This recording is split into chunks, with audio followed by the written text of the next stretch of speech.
Bonjour à tous, aujourd'hui une vidéo sur comment bien débuter la photographie ou comment commencer la photographie quand on n'y connaît rien.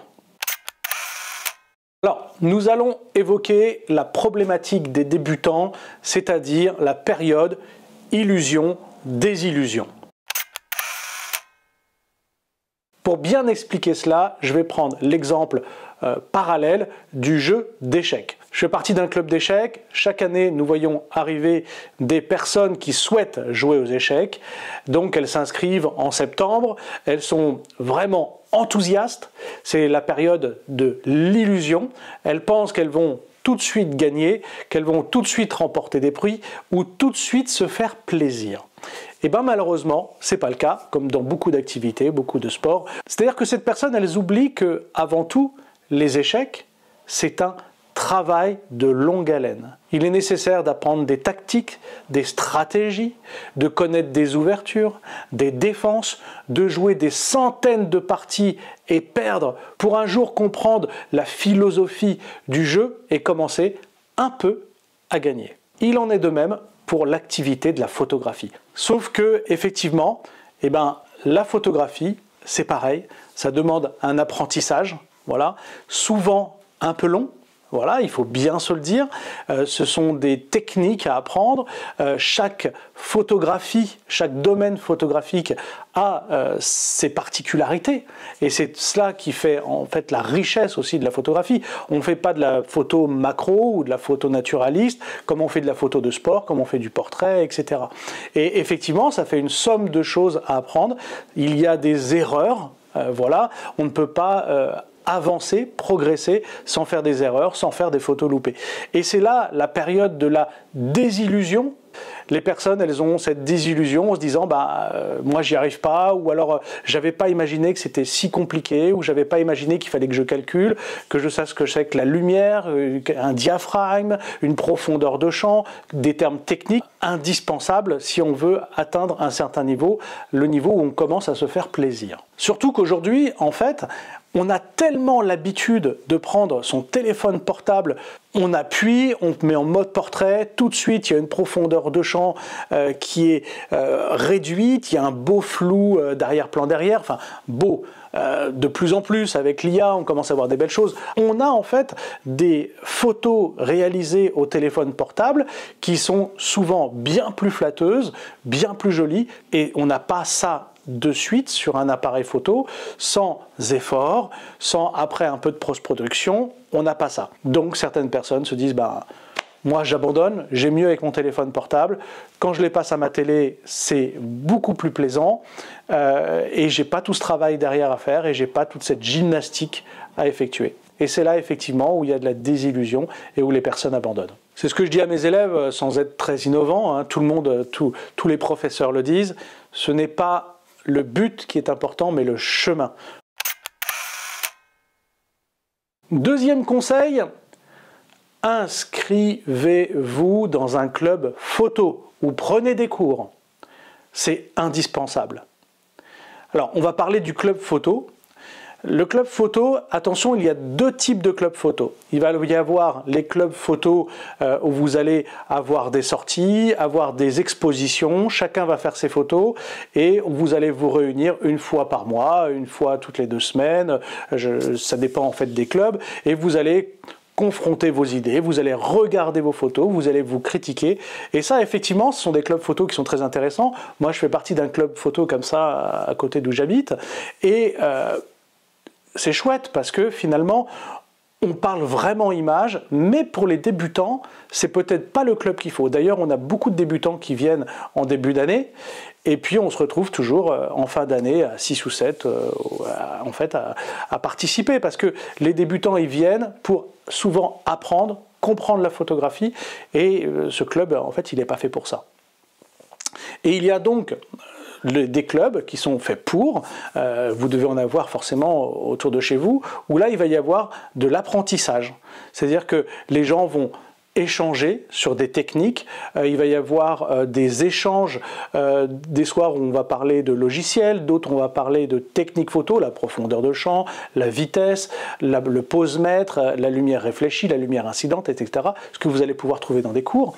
Et là, chacun va pouvoir amener son expérience. Vous allez aussi pouvoir tester, si les gens sont sympas, du matériel, avant d'acheter le vôtre, ça sera le troisième conseil.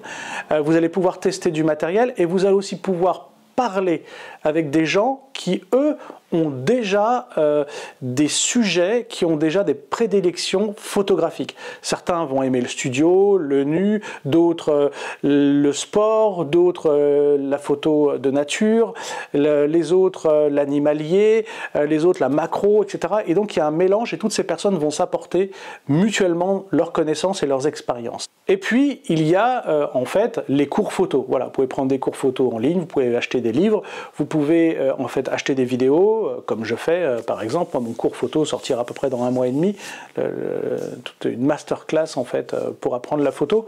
Je vous en reparlerai.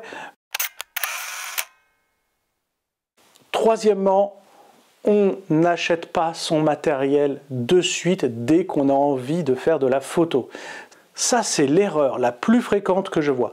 80%, voire plus, de mes élèves arrivent avec du matériel photo déjà acheté. Alors, bien souvent, ils ont eu envie de faire de la photo, ils ont regardé 2-3 vidéos de matériel sur YouTube, ou alors des articles de presse, etc. Et ils ont filé au premier magasin, soit une grande enseigne, soit un magasin spécialisé. Ils ont dit voilà, je voudrais faire de la photo. Le vendeur, il a fait ce qu'il a pu, ou il a fait ce que son patron lui a demandé, il a vendu ce que son patron lui a demandé de vendre, et ils repartent avec un kit. Avec un kit sous le bras, l'appareil photo, les objectifs, le flash, etc. Sans même savoir ce qu'ils vont aimer photographier ou ce qu'ils vont vouloir photographier. Et finalement, quand ils vont regarder tout ça, toute la technologie, toute la technique à apprendre et à connaître, il y a du découragement, il va rester au placard. 2, ils vont se rendre compte que quand ils vont partir en voyage, en randonnée, etc., c'est un poids, c'est un volume, pareil, il va rester au placard. Et 3, quand ils vont arriver pour prendre un cours photo avec tout leur beau matériel, ils vont se rendre compte que ça ne correspond pas du tout à ce qu'ils veulent faire. C'est-à-dire qu'ils ont acheté le télé pour faire, qui permet presque de faire de l'ornithologie, et avec un petit zoom transstandard, et puis ils voulaient faire de la macro, ça ne marche pas. Ou alors ils voulaient faire des concerts de jazz, ou ils voulaient faire du spectacle, et finalement ils ont une optique qui n'ouvre pas assez, etc., etc., ou un appareil qui fait du bruit, etc., etc., etc. Donc surtout, je vous conseille avant d'acheter votre appareil photo, soit vous êtes dans un club, vous demandez aux personnes qui vous prêtent leur appareil, qui au moins regardez leur appareil et demandez des conseils, soit vous êtes avec un prof photo, et là vous dites voilà, clairement, moi je veux faire ci, ça, ça, ça et ça, et la personne en fait va vous conseiller. Quatrièmement, quand on a acheté son matériel photo, on lit le manuel. Combien ai-je de clients qui n'ont jamais lu le manuel? Ça, c'est vraiment un conseil pour débutants. Ce manuel peut même, c'est ce que j'explique dans mes cours, vous servir de cahier d'exercice. C'est-à-dire que vous allez découvrir dans le manuel, vous allez voir la priorité diaphragme, la priorité vitesse, et justement, essayez à chaque page de reproduire ce qu'il est marqué et de vous en servir comme cahier d'exercice. Et ça, c'est un très bon conseil et peu le suivent. 5e conseil, justement, faites beaucoup de photos. Profitez de cette technologie numérique où ça ne coûte rien, entre guillemets, si vous ne les gardez pas toutes, pour faire des essais. Alors, aussi, je sais que ça ne va pas plaire, je sais que je vais avoir des commentaires là-dessus, mais c'est pas grave, je garde ma ligne de conduite. On n'apprend pas la photo aujourd'hui avec de l'argentique. On apprenait la photo à l'époque avec l'argentique déjà, 1, parce qu'il n'y avait que ça, et 2, ça coûtait pas trop cher. Aujourd'hui, une pellicule argentique, c'est au minimum 7-8 euros, sans parler du développement. Des pellicules argentiques, il y en a au moins pour 14-15 euros des fois. Et finalement, on fait que 36 photos. Ben pour 36 photos, calculez le prix que ça vous fait, vous allez voir, vous allez vite déchanter. Et effectivement, vous ne pourrez pas tout essayer. Tandis que quand on a une carte où on peut faire 500, 600 photos, eh ben on essaye tout. Je reprends, hein, je ne sais pas si vous connaissez les échecs, c'est comme aux échecs, on essaye un peu tous les coups. On se dit voilà, et si je mets mon pion là, qu'est-ce qui se passe, et qu'est-ce qu'il va faire, etc. C'est pareil, si j'essaye tel diaphragme, et puis un diaphragme plus ouvert, qu'est-ce que ça donne? Et si je changeais la vitesse? Et si on passait sur une balance des blancs différente? Et voilà! Donc on ne commence pas par l'argentique. L'argentique, c'est un super plaisir. J'ai prévu d'ailleurs de faire des vidéos sur l'argentique, comme je le disais en début d'année, mais ne passez pas en apprentissage par l'argentique. Sauf si vous êtes très fortuné. Sixièmement, ne vous embêtez pas tout de suite avec la technique. Surtout pas. Tout de suite, vous allez avoir des profs qui vont vous parler de profondeur de champ, de diaphragme, de vitesse, etc., etc. Non, quand on apprend la photo, on commence par la première chose, c'est le cadrage. Les règles de composition, c'est le principal. La sémiologie de l'image, le storytelling, l'art de raconter des histoires. Et on en mange du cadrage, le hors-champ, etc., etc., etc. On cadre, on zoome, on dézoome, on regarde, on se rapproche de son sujet, on plie les genoux, on regarde la contre-plongée, on regarde la plongée, on fait toutes sortes de cadrages. On essaye tout. On ressent la photo, on ressent l'image, et ça c'est important. Vous passerez à la technique après, quand vous aurez bien ressenti l'image et le cadrage, quand vos photos, elles exprimeront ce que vous avez eu envie de dire.